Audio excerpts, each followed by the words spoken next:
Good evening as all of you. आजचा हा online session घेण्यामागं आपलं कारण असं आहे की आपल्याला जी आता सेमिस्टर तुमची येते आहे, सेमिस्टर 6 आहे बीकॉम 3ची, जी आपली बीकॉमच्या कोर्समधली शेवटची सेमिस्टर आहे.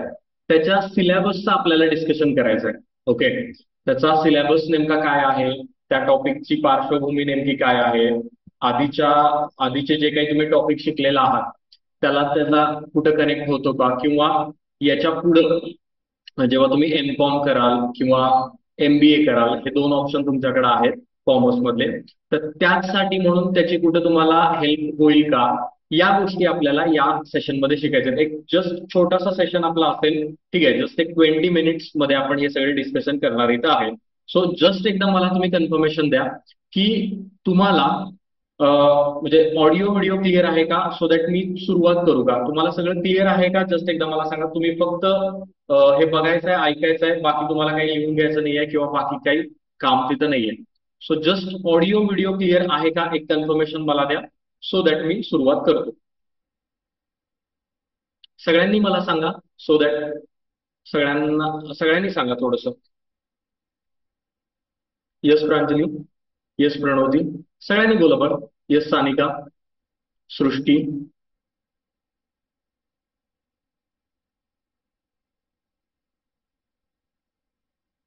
हर्षदा. ओके, चलो. ओके. सो बऱ्यापैकी लोक म्हणतात की क्लिअर आहे सगळं, तर आपण सुरुवात करायला काही हरकत नाही. ओके. सो आपण जे काही आता बोलतो आहे ते बोलतो आहे, तुम्हाला माहिती आहे, बीकॉम 3च्या लास्ट सेमिस्टर बद्दल. ओके, बीकॉम 3च्या सेमिस्टर जी आहे तुमची लास्ट, ती आहे सेमिस्टर तुमची आता 6th बद्दल. ओके. तर आता सेमिस्टर 6 मध्ये तुम्हाला दोन टॉपिक, सॉरी, दोन सब्जेक्ट तिथं आहेत. सेमिस्टर 6 मध्ये काय आहे, दोन सब्जेक्ट आहेत. एक पहिला सब्जेक्ट तिथं आहे जो की आहे तुमचा अकाउंट्स, किंवा याला आपण म्हणू अकाउंटन्सी. ओके. आणि दुसरा जो सब्जेक्ट आहे तो आहे टॅक्सेशन, म्हणजे आपण बोलतोय न्यूमेरिकल सब्जेक्ट बद्दल. ठीक आहे, आपण बोलतोय ज्यामध्ये आपल्याला मॅथ्स आहे किंवा ज्यामध्ये आपल्याला गणित सॉल्व्ह करायचं आहे, त्या सब्जेक्ट बद्दल आपण इथं बोलतोय. तर दोन सब्जेक्ट आहेत, एक आहे तुमचा अकाउंटन्सी आणि दुसरा आहे तुमचा टॅक्सेशन, राईट. तर आता अकाउंटन्सी मध्ये कोणते कोणते टॉपिक आहेत, तर अकाउंटन्सी मध्ये ही जी अकाउंटन्सी आहे ही कॉस्ट अकाउंटन्सी आहे. तर यामध्ये तुम्हाला पहिला टॉपिक शिकायचा आहे, तो आहे तुमचा कॉस्ट शीट. पहिला टॉपिक आहे तुमचा जो की आहे cost sheet. Okay, first topic. त्यानंतर दुसरा टॉपिक आहे तो तुमचा आहे कॅश फ्लो स्टेटमेंट.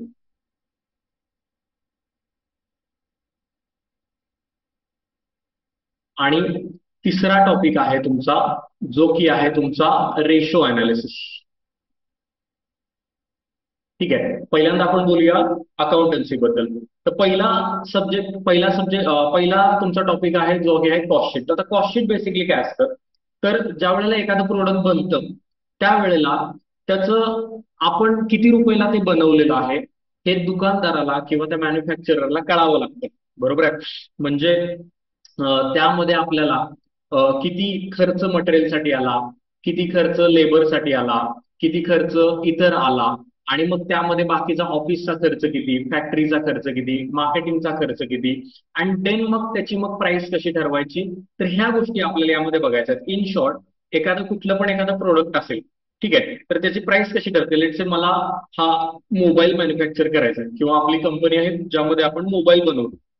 तर मोबाईल बनवण्यासाठी आपल्याला काय लागतं, तर मोबाईल बनवण्यासाठी आपल्याला पहिल्यांदा काही मटेरियल लागतं, रॉ मटेरियल लागेल. बरोबर. प्लस त्यामध्ये त्या रॉ मटेरियलवर काही कामगार काम करतील, मग त्यामध्ये वेजेसचा खर्च होईल.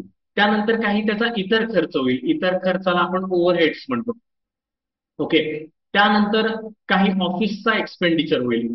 त्यानंतर काही मार्केटिंगसाठी खर्च होईल. बरोबर. तर मार्केटिंग खर्च, एवढा सगळा खर्च जर तुम्ही ऍड केला तर तुम्हाला मिळेल की बाबा ही याची टोटल कॉस्ट आहे. लेट्स से की एखाद्या एक मोबाईल बनवायला टोटल कॉस्ट येते 5,000. ओके. प्लस टोटल कॉस्ट मध्ये आपण दुकानदार आहे, आपण बिझनेस का करतोय, तर आपल्याला प्रॉफिट कमवायचं आहे. बरोबर. तर मग प्रॉफिट त्याच्यावर आपण कमवणार आहे, तो आपण यामध्ये ऍड केला. 5,000 मध्ये मी 3,000चा प्रॉफिट ऍड केला आणि मग तो मोबाईल मी विकतोय 8,000ला, तर 8,000 ही माझी झाली सेलिंग प्राइस.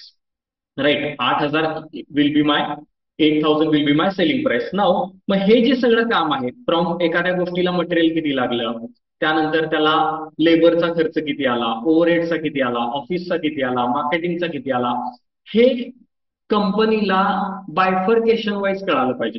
ठीक आहे ना, बायफर्केशन मला एकत्रित नको. लेट से म्हणजे बघा की ज्या वेळेला एखादी गोष्ट चांगल्या पद्धतीनं आपल्याला समजून घ्यायची असते, त्यावेळेला सगळे त्याचे डिटेल्स आपल्याकडे आवश्यक आहेत. म्हणजे तुम्ही उद्या नोकरीसाठी जाणार आहे आणि तिथं गेल्यानंतर तुम्ही असं म्हणाल की मला बीकॉमला 70% मार्क आहेत, तर तो इंटरव्ह्यू घेणारा काय करेल, बाबा फर्स्ट इयरला तुला किती, सेकंड इयरला किती, थर्ड इयरला किती, म्हणजे सगळ्याचं तो बायफर्केशन करेल, किंवा 10वीला किती, 12वीला किती, आणि या बेसिसवर तो कॅन्डिडेट अभ्यासामध्ये कसा आहे हे जज करण्याचा प्रयत्न करेल. तर आपण एक कंपनी आहे, तर त्यामध्ये आपल्याला समजलं पाहिजे की आपण एक प्रोडक्ट बनवतोय, तर बाबा मटेरियलला किती खर्च जातो, त्यानंतर लेबर माझा किती खर्च जातो, त्यानंतर मला ओव्हरहेड्स मध्ये किती खर्च होतो, त्यामध्ये ऑफिसचा किती, मार्केटिंगचा किती, मग माझी टोटल कॉस्ट किती बनते, की जेणेकरून त्यामध्ये मी प्रॉफिट ऍड करून मग माझी सेलिंग प्राइस ही ठरणार आहे. तर प्रत्येक कंपनीमध्ये असं एक कॉस्टिंग डिपार्टमेंट असतं. हे काम कोणाचं आहे, तर हे काम मित्रांनो आहे कॉस्टिंग डिपार्टमेंटचं. ओके, आणि कॉस्टिंग डिपार्टमेंट हे काम करत असतं की प्रत्येक प्रोडक्टला खर्च किती होते, मग आपल्याला यामधनं कंट्रोल करता येतं की बाबा मटेरियलला थोडा जास्त खर्च होते, त्याला कमी केला पाहिजे, किंवा मार्केटिंगचा खर्च कमी आहे तो थोडा वाढवला पाहिजे. तर या रिलेटेड डिसिजन तुम्हाला तिथं घेता येतात. ओके, सो हा टॉपिक हा कॉस्टशीटचा एक फॉर्मॅट बेस्ड टॉपिक आहे, ज्यामध्ये तुम्हाला एक फॉर्मॅट पाठ करायचा आहे. ठीक आहे, जर तो तुमचा फॉर्मॅट पाठ असेल तर तुम्हाला प्रॉब्लेम सोडवायला जास्त काही प्रॉब्लेम तिथे येणार नाही. पण त्यामध्ये पण एक 2-3 टाईपचे प्रॉब्लेम आहेत. कोटेशन आहे, सिम्पल कॉस्टशीट आहे, ठीक आहे, थोडीशी अनालिटिकल कॉस्टशीट आहे, म्हणजे काही गोष्टी व्यवस्थित न देता थोड्याशा वेगळ्या पद्धतीने दिलेल्या असतात. तर त्या 3 पैकी कुठल्याही एक टाईपचा प्रॉब्लेम विद्यापीठाच्या पेपरला येऊ शकतो. तर 3 टाईपचे प्रॉब्लेम आपल्याला यामध्ये बघायचे आहेत कॉस्टशीटमध्ये. ठीक आहे, सो पहिला टॉपिक कॉस्टशीट आहे.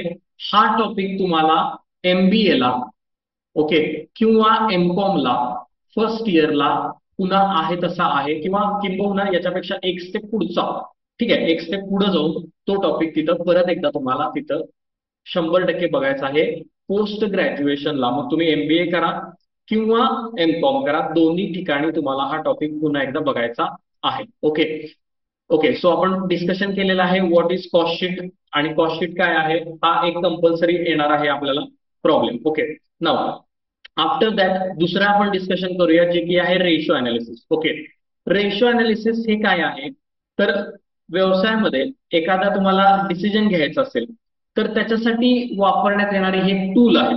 ठीक आहे, ratio analysis is a decision making tool आहे, डिसिजन मेकिंग टूल आहे की ज्यामध्ये बरेच फॉर्म्युलाज आहेत. ओके, एक साधारणपणे यामध्ये एक 20 फॉर्म्युले वगैरे असतील. तर त्याच्या आधारावर आपल्याला काही रेशो कॅल्क्युलेट करायचे आहेत.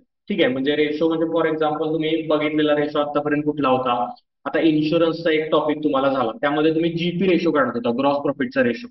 तो कसा काढत होता, तर gross profit divided by sales into 100. तर अशा पद्धतीचे GP ratio, NP ratio, current ratio, quick ratio, short term solvency ratio, long term solvency ratio, proprietary ratio, ठीक आहे, अशा बरेच तुम्हाला रेशो तिथे दिलेले असतील, जे की तुम्हाला कॅल्क्युलेट करायचे आहेत ट्रेडिंग अकाउंटवरनं.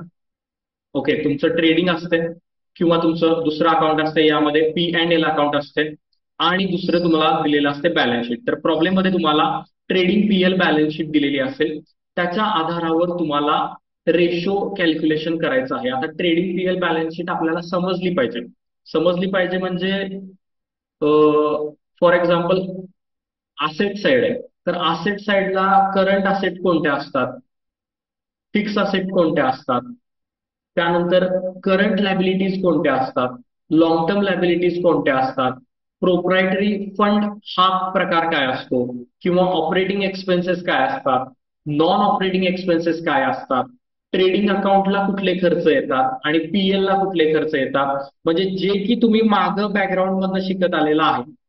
जे फायनल अकाउंट तुम्ही 11वी-12वीला शिकला, बीकॉम 2 ला शिकला, त्याचाच वापर थोडासा तुम्हाला पुढे इथं करायचा आहे, की जेणेकरून हे होईल. म्हणजे रेशोचा जो विषय आहे तो थोडा सोपा आहे, जर तुम्हाला फॉर्म्युला पाठ असेल आणि जर तुम्हाला trading PL balance sheet read करता येत असेल, ओळखता येते. 10 ऍसेट मी सांगितल्या, त्यापैकी करंट कुठली, त्यापैकी फिक्स कुठली, हे आपल्याला बघावं लागेल. आता तुम्ही म्हणाल सर आम्हाला त्यावेळेला तुम्ही शिकवलं होतं किंवा आम्हाला कॉलेजमध्ये शिकवलं होतं, आता आम्ही ते विसरलो आहे.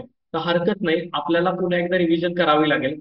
पुन्हा एकदा ट्रेडिंग अकाउंट काय आहे, पीएल अकाउंट काय आहे, बॅलन्स शीट काय आहे, त्यातल्या करंट असेट कुठल्या, करंट लायबिलिटी कुठल्या, क्विक कुठल्या, बघावं लागेल. ते पुन्हा एकदा आपण रिवाइज करणार आहे आणि त्यानंतर मग पुन्हा रेशो कंटिन्यू तिथं करणार आहे. तर हा पण एक हेवी टॉपिक आहे, थोडंसं सिलेबस हेवी आहे.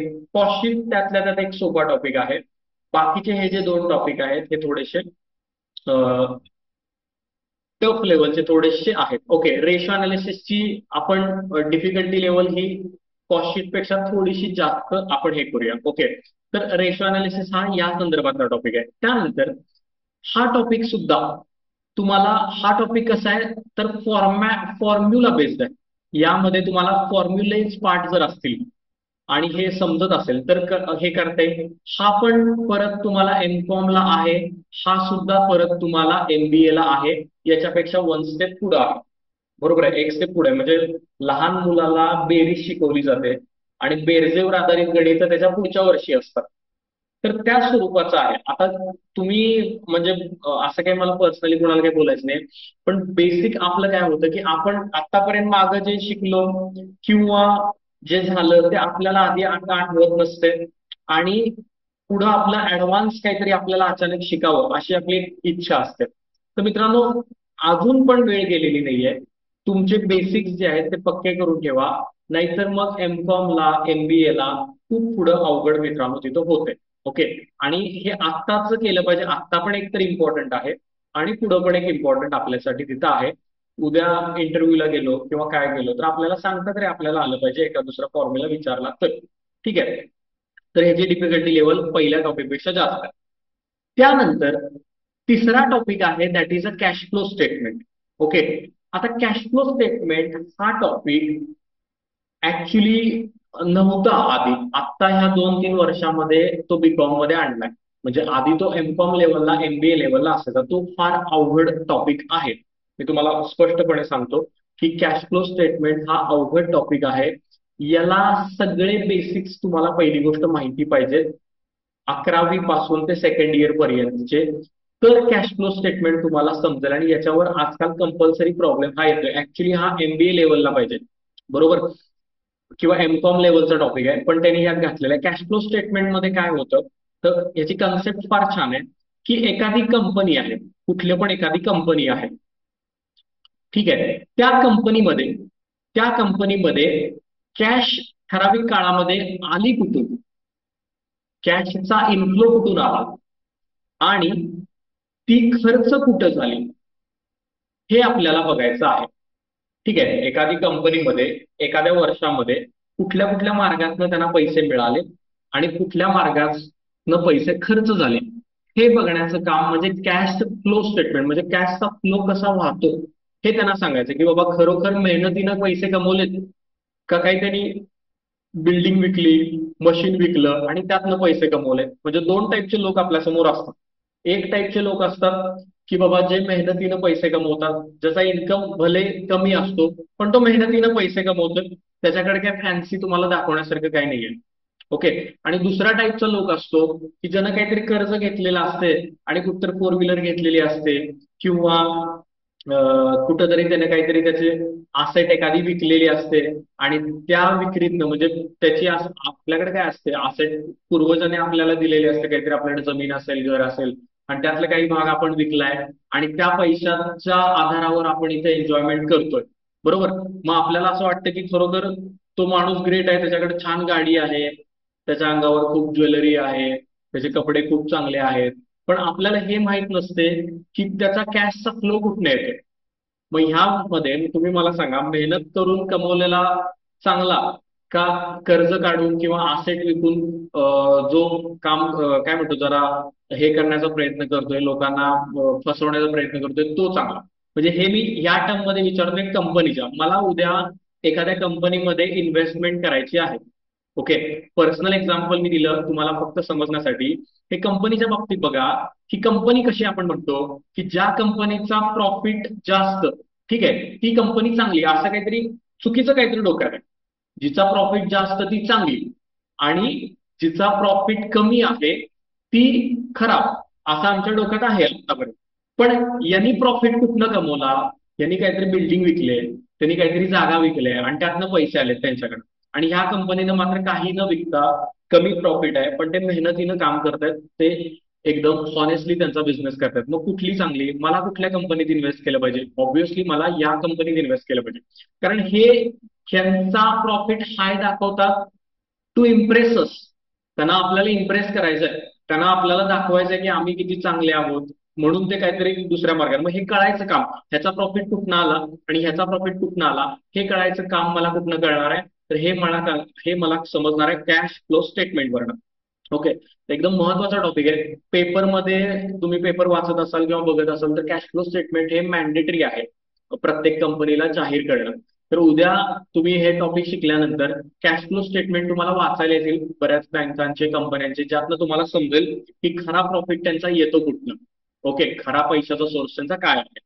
थोडस 2-3 टाईपचे एक्झाम्पल यामध्ये आहेत. थोडस अवघड टॉपिक हा आहे. ओके, पण मित्रांनो तुम्ही माहिती आहे आपण सगळे स्टेट बोर्ड मध्ये शिकलेले लोक आहेत. सीबीएसई जो बोर्ड आहे किंवा इंग्लिश मिडियम जे आहे त्यांच्यामध्ये हा टॉपिक मित्रांनो 12वीला आहे. जो आम्ही कुठं शिकतोय आता? बीकॉम 3 ला. राईट, म्हणजे ऑलरेडी तसं बघायला गेलं तर आपण फार वेळ केलेला आहे, आपण खूपच सिलेबस एकदम सिम्पल वगैरे अशा टाईपचं शिकतोय. पण मित्रांनो ऍक्च्युली आपल्याला गरज याची आधीच होती. ठीक आहे, तर कॅश फ्लो स्टेटमेंट थोडासा अवघड आहे. कंटिन्युअस याच्यावर लेक्चर्स झाले पाहिजेत, कंटिन्युअस प्रॉब्लेम आपण सोडवले पाहिजेत, तर आपल्याला हे समजेल. अदरवाईज थोडंसं हे होईल, कंपल्सरी याच्यावर प्रॉब्लेम येणार तिथं आहे. सो आणि एक टॉपिक तुमचा असेल जो की तुमचा थिअरी असेल. ओके, हा सुद्धा टॉपिक तुमचा फॉर्मॅट बेस्ड आहे. ओके, जो परत तुम्हाला एमकॉम ला 100% आहे. याच्या रिलेटेड आणि एक टॉपिक आहे फंड फ्लो स्टेटमेंट, तो पण एमकॉम ला आहे.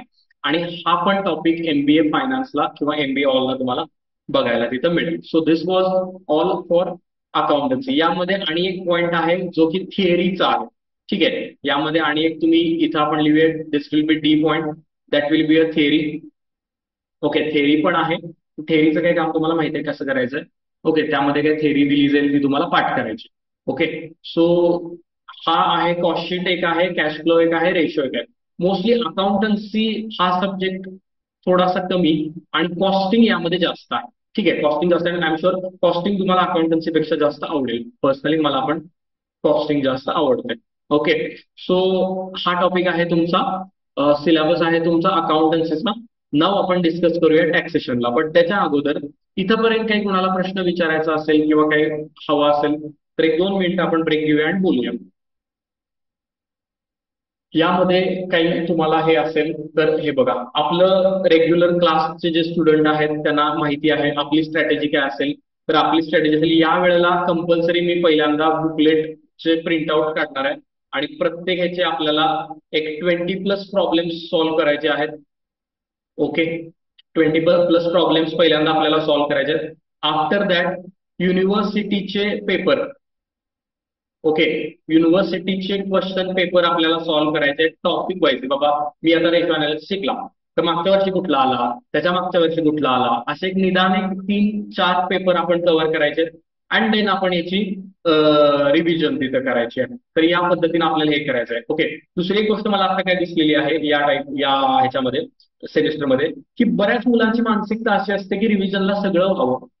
पेपरच्या आदल्या दिवशी सरांनी काहीतरी असं जादू करावी की इकडं जे काय आहे ते तिकडं ट्रान्सफर ब्लूटूथ न व्हावं. तर असं काही होत नाही.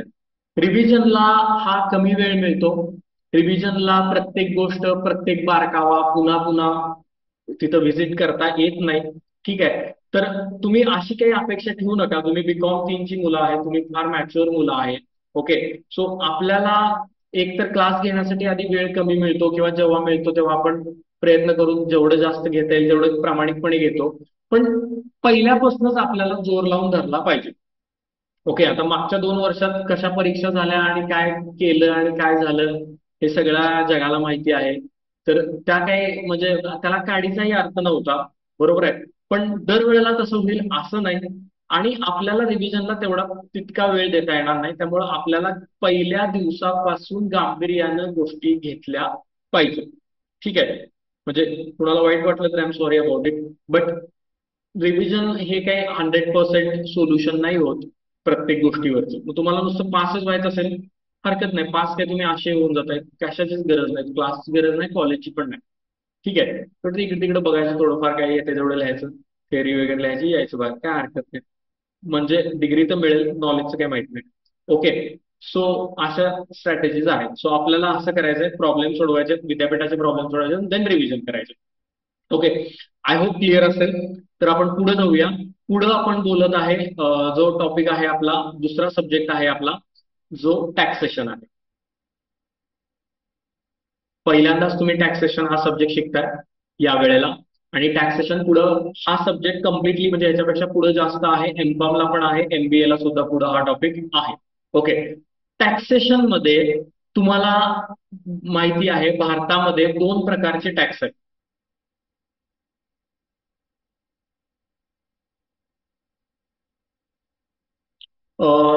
प्रणोतीनं क्वेश्चन असा विचारलाय की अकाउंटन्सीचा पेपर फॉर्मॅट काय असेल. एक्झॅक्ट प्रणोती मला माहित नाहीये पेपर फॉर्मॅट काय असेल. पण मी तुम्हाला सांगतो की त्या ठिकाणी 4 किंवा 5 प्रॉब्लेम येतील. ठीक आहे, 4 किंवा 5 प्रॉब्लेम येतील, त्यापैकी तुम्हाला 3 प्रॉब्लेम तरी शुअरली सोडवायचे आहेत. ओके, पेपर फॉर्मॅट हा विषय थोडा पेंडिंग घेऊया आणि त्यामध्ये आपण बघूया. एखादा काहीतरी तुम्हाला ऑरला टाकता येईल, जसा पेपर आत्ता होता ना, सेम तसाच पुढच्या सेमिस्टरला असेल. ओके, तर पेपरमध्ये एखादा प्रॉब्लेम तुम्हाला ऑरला टाकता तिथे येईल. ओके, आता तो जर अवघड टाकता आला तर चांगलंच आहे, किंवा डिपेंड अपॉन आवर प्रॅक्टिस कुठला हे आहे ते. ठीक आहे, सो आपण बोलतो टॅक्सेशन बद्दल. पुन्हा एकदा प्रणवते आणि त्याबद्दल आपण बोलूया. सध्या मी जरा अजून माहिती त्याची घेतो पेपर फॉर्मॅटची आणि बोलूया. टॅक्स आहेत ते 2 आहेत भारतामध्ये. एक आहे त्याला डायरेक्ट टॅक्स म्हणतात, जो की आहे तुमचा इन्कम टॅक्स. आणि ज्याला इनडायरेक्ट टॅक्स म्हणतात, जो की आहे जीएसटी. ओके, आपण या वर्षी शिकणार आहे तो इन्कम टॅक्स शिकणार आहे. ठीक आहे, आपण शिकणार आहे जो इन्कम टॅक्स शिकणार आहे, ज्यामध्ये तुम्हाला पहिला टॉपिक आहे इन्कम फ्रॉम हाऊस प्रॉपर्टी. तुम्हाला माहिती आहे की बऱ्याचशा लोकांकडं रिअल इस्टेट म्हणजे जागा, इमारती जास्त असतात. आणि ते लोक काय करतात, ते भाड्यानं देतात. आणि भाड्यातनं त्यांना एक चांगला इन्कम होत असतो. बरोबर, भाड्यातनं त्यांना एक चांगला इन्कम मिळत असतो. तर आपल्याला या टॉपिकमध्ये असं बघायचंय की भाड्यातनं जे काही आपल्याला इन्कम झालेलं आहे, त्याच्यावर आपल्याला टॅक्स हा कसा भरायचा आहे, त्यावर आपल्याला टॅक्स हा कशा पद्धतीने पे करायचा आहे, हे आपल्याला हाऊस प्रॉपर्टीमध्ये बघायचं. ओके, त्यानंतर दुसरा टॉपिक तुमचा आहे, that is income from salary. आता तुम्हाला माहिती आहे पैसे कमवण्याचा दुसरा मार्ग आहे की कुठेतरी जॉब करा. ठीक आहे, आणि जॉब मधनं आपल्याला पैसे सॅलरीच्या मार्फत मिळतील. तर सॅलरी जर आपल्याला मिळाली तर त्याच्यावर टॅक्स कसा बसतो हे आपल्याला दुसऱ्या ह्याच्यामध्ये शिकायचं आहे. ओके, त्यानंतर तिसरा पैसे कमवण्याचा मार्ग आहे इन्कम फ्रॉम बिझनेस किंवा प्रोफेशन. म्हणजे तुम्ही जॉब करत नसाल, तुम्ही हाऊस तुमच्याकडे कुठलं भाड्यानं देण्यासाठी नसेल, तर तुम्ही काय कराल, एखादा छोटा मोठा व्यवसाय कराल, किंवा प्रोफेशन किंवा एखादा पेशा असेल, मग तो कुठलाही असेल, वकील असाल, चार्टर्ड अकाउंटंट असाल, टीचर असेल, लाईक एक्सेट्रा. तर मग त्यातून जर तुम्ही इन्कम कमवलं असेल तर त्यावर कशा पद्धतीने टॅक्स बसेल हे तुम्हाला तिसऱ्या टॉपिकमध्ये बघायचं आहे. ओके, त्यानंतर चौथा टॉपिक आहे जो आहे income from other sources. Okay, आता काही लोकांना या 3 सोडून बाकीच्या मार्गातून उत्पन्न मिळतं. अदर सोर्स म्हणजे काय, तर अदर सोर्स म्हणजे माझं बँकेमध्ये बरेच पैसे आहेत ज्याच्यावर मला व्याज मिळतं. ठीक आहे, माझ्याकडे काही शेअर्स आहेत ज्याच्यावर मला डिव्हिडंड मिळतं. ठीक आहे, किंवा मी असं काहीतरी काम लोकांचं करून देतो ज्यातनं मला कमिशन मिळतं, किंवा मी काहीतरी लॉटरी वगैरे किंवा टीव्ही मध्ये रियालिटी शो असतात त्यामध्ये जातो आणि त्यातनं मला लॉटरी मधनं काही इन्कम मिळतो. ओके, तर अशा कुठल्याही मार्गातनं जर मला इन्कम मिळाला तर त्याच्यावर गव्हर्नमेंटला टॅक्स हा द्यावा लागतो. तर तो कसा कॅल्क्युलेट करायचा हे आपल्याला बघायचं आहे. चारही टॉपिक हे जे आहेत यामध्ये प्रॉब्लेम आहेत, यामध्ये गणित सोडवायची आहेत. ओके, जे अकाउंटमध्ये आपली स्ट्रॅटेजी होती की आपल्याला प्रॉब्लेम सोडवायचे आहेत, तशा पद्धतीनं इथं सुद्धा प्रॉब्लेम सोडवायचे आहेत. तुम्हाला काही इन्फॉर्मेशन दिली असेल त्यावर आधारित तुम्हाला याचं जे गणित आहे ते तिथं सॉल्व्ह करायचं आहे. ओके, सो हे आहे टॅक्सेसच्या रिलेटेड. आता टॅक्स मध्ये जास्त काही बोलण्यासारखं आता नाहीये का, तर एकतर तुम्हाला अकाउंट सारखा त्याचा कुठला बॅकग्राऊंड नाहीये आणि ज्या त्या वेळेलाच ते आपण बघितलं तर जास्त बरं तिथं राहील. ओके, सो आपलं हे सगळं असं स्ट्रक्चर आहे ज्यामध्ये house property, salary, business profession आणि अदर सोर्सेस, आणि एखादा ह्याच्या उपर पण टॉपिक असेल थेअरीचा, तो पण इथं आहे, ज्यामध्ये अकाउंट सारखाच पेपर असेल की प्रॉब्लेम्स आहेत प्लस काही थेअरी आहे, एमसीक्यू आहेत, त्या बेसिसवर आपल्याला काम तिथं करायचं आहे. ओके, सो टॅक्सेशन हे या पद्धतीचं इथं आहे. जीएसटी ची यामध्ये फक्त थिअरी असेल, ठीक आहे, असली तर जीएसटी ची थिअरी असेल, ते पण एकदा चेक करावं लागेल. ओके, तर असं आपलं हे स्ट्रक्चर आहे. थोडीशी ही जी सेमिस्टर आहे ती अभ्यासाच्या दृष्टिकोनातून बघायला गेलं तर थोडी हेवी आहे. ठीक आहे, कारण दोन टॉपिक आपले आहेत. दोन्ही टॉपिक मध्ये काही टॉपिक म्हणजे दोन्ही सब्जेक्ट मध्ये काही टॉपिक अवघड आहेत, प्रॉब्लेम्स त्यामध्ये आहेत. तर आपल्याला पहिल्यापासून जास्त वेळ दिला पाहिजे. पाचव्या सेमिस्टरमध्ये जेवढे दिवस क्लास घेतला त्याच्या डबल क्लास घ्यावाच लागेल तर हे पूर्ण तिथं होईल. क्लासला थोडंसं म्हणजे आपण सुरुवातीला काही ऑफलाईन घेतलं, समोरासमोर घेतलं, ठीक आहे, त्यानंतर एखादा प्रॉब्लेम संध्याकाळी आपल्याला वेळ मिळाला तर एक बाबा अर्धा तास एखादा त्या टाईपचं गणित आपण पुन्हा सोडवलं तर जास्त बरं राहील. बऱ्याच लोकांना ऑफलाईनच घ्या, समोरासमोर घ्या असं वाटतं. मलाही 100% तसंच वाटतं की तुम्ही सगळे माझ्या समोर असताना शिकवलेलं मला जास्त आवडतं. ऑनलाईन मला पण आवडत नाही, पण वेळ तितका आपल्याला मिळत नाही. एकतर बरेचसे मेजॉरिटी लोक परगावचे असतात त्यामुळे आपल्याला हे करता येत नाही. तर आपल्याला थोडंसं या वेळेला ऍडजस्टमेंट केली पाहिजे. ज्या वेळेला सुट्टी मिळेल त्या दिवशी हमखास आपल्याला क्लास घेतलाच पाहिजे. ठीक आहे, कारण रोजच्या ह्याच्यामध्ये ऍडजस्ट वेळ झाली तर फार चांगली गोष्ट आहे.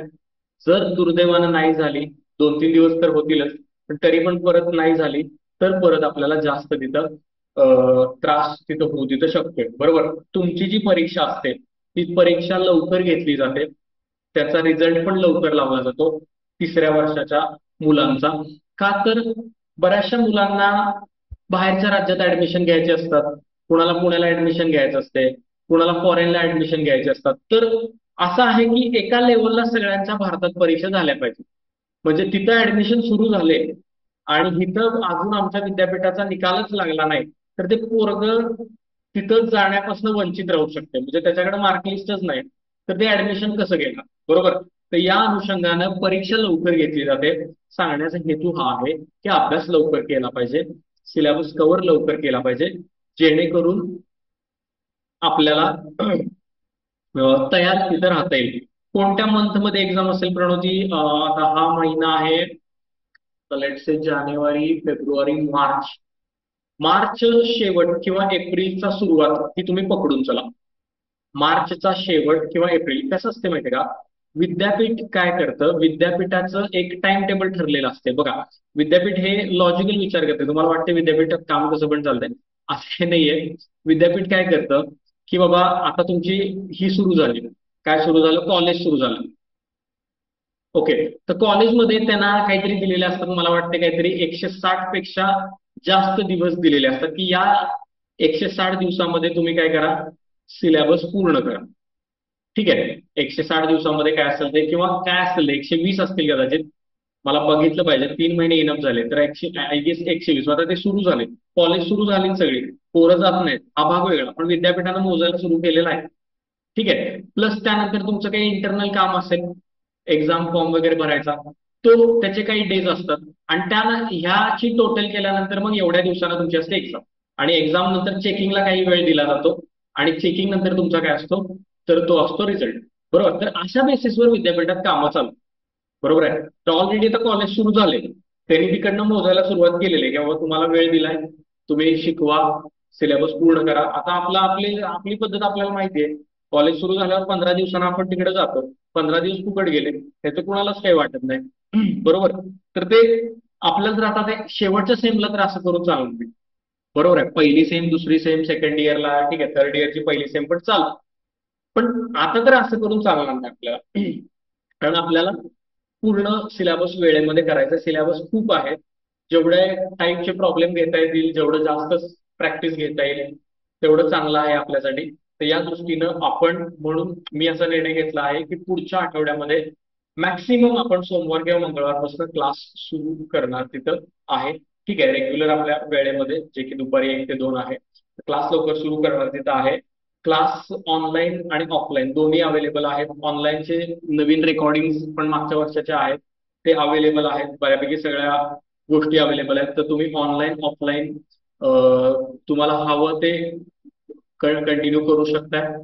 क्लासची फी तेवढीच आहे, जे की आपली रेग्युलर पर सब्जेक्ट 2,000 आहे. ठीक आहे, ती एवढीच आहे. आणि काय सांगायचं तुम्हाला, तुम्हाला एक विषयाचा क्लास लावायचा असेल किंवा दोन्ही लावायचे असेल तर तुम्ही त्यानुसार क्लास कुठला हवा तो तिथं लावू शकता. कोणाला टॅक्स सोपा वाटत असेल, हरकत नाही, अकाउंट लावा. कोणाला अकाउंट सोपं वाटत असेल तरी टॅक्स लावा. ज्या त्या वेळेला कुठला क्लास आहे त्याचा मेसेज केला जाईल आपल्या दिवशी, उद्या अकाउंट आहे का टॅक्स आहे, त्यानुसार तुम्ही कंटिन्यू करू तिथं शकता. ठीक आहे. तर हरकत नाही, तुम्ही क्लास लावा अगर न लावा, तुमच्या सगळ्यांसाठी ऑलवेज वेलकम आहे. तुम्हाला कुठल्याही अभ्यासामध्ये शंका आली, तुम्ही माझे विद्यार्थी असा किंवा नसा, तुम्ही काही डाऊट किंवा काही तुमचा प्रॉब्लेम असेल, तो मी 100% तुम्हाला सोडवून तिथं देईल. ओके. माझ्याकडनं म्हणजे काय क्लास लावलाच पाहिजे आणि काय असं असं नाहीये. युट्यूबलाही काही व्हिडिओ अवेलेबल आपल्या चॅनलला आहेत, तर तुम्ही ते बघू शकता. ठीक आहे. तर आपलं आपलं जे आजचं ऑब्जेक्टिव्ह होतं की आपल्याला डिस्कशन करायचं होतं या बेसिसवर, आणि हे ते आपण इथं केलेलं आहे. ओके. सो काही डाऊट असतील तर आपण इथं बोलूया. तुम्हाला काही डाऊट असेल मित्रांनो तर बोला.